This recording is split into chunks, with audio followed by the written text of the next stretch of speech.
कितनी विचित्र बात है कि विश्व इतिहास के क्रूरतम वामपंथी नायकों की तस्वीरें घर में टांग कर आप श्रेष्ठ कवि साहित्यकार का दर्जा पा सकते हैं, लेकिन मोदी का प्रशंसक होकर नहीं पा सकते, बल्कि आपकी भ्रूण हत्या हो जाएगी। साहित्य और बौद्धिक विमर्श के सभी केंद्रों पर आधिपत्य जमाकर बैठने वाले इन आत्मनिर्वासित और देशद्रोही हिंदुओं ने दशकों तक दादागिरी की। ये चारित्रिक रूप से पतित, मौका परस्त, अय्याश और नकलची हैं। अब इनकी विदाई का समय है और यह शुभ कार्य भी इसी युग में होना है। बड़ी बात यह कि ये स्वयं तिथि बाह्य होंगे। इन्हें सामूहिक जागरण से जाना होगा। मौजूदा कालखंड आधुनिक और मध्यकालीन भारत से अब तक का सबसे महत्वपूर्ण समय है।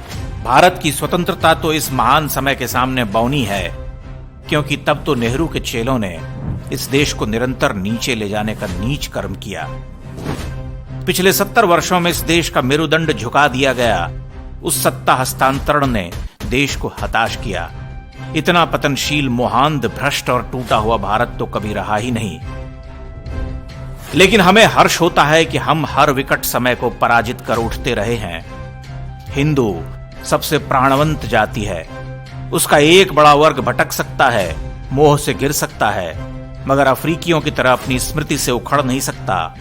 उसे लड़ना और उठना आता है। वह निरंतर व्याकुल प्रश्न धर्मा संस्कृति है। उसमें नायकों का जन्म अपरिहार्य है। इतिहास के दुर्धर्षतम युग में भी वह उठ खड़ा हुआ है। आज एक बार फिर से उठ रहा है।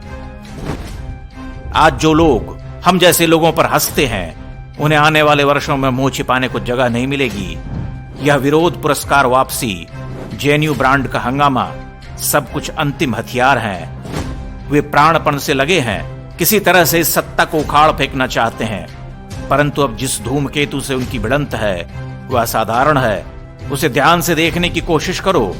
उसके उदय में जो संकेत है उसे तुम झुठला नहीं सकते। वही भारत का भ्रम हरने वाला है।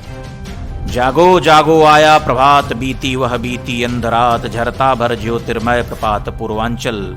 बांधो बांधो किरणें चेतन, तेजस्वी है तम जीत जीवन, आती भारत की ज्योतिर्धनमय।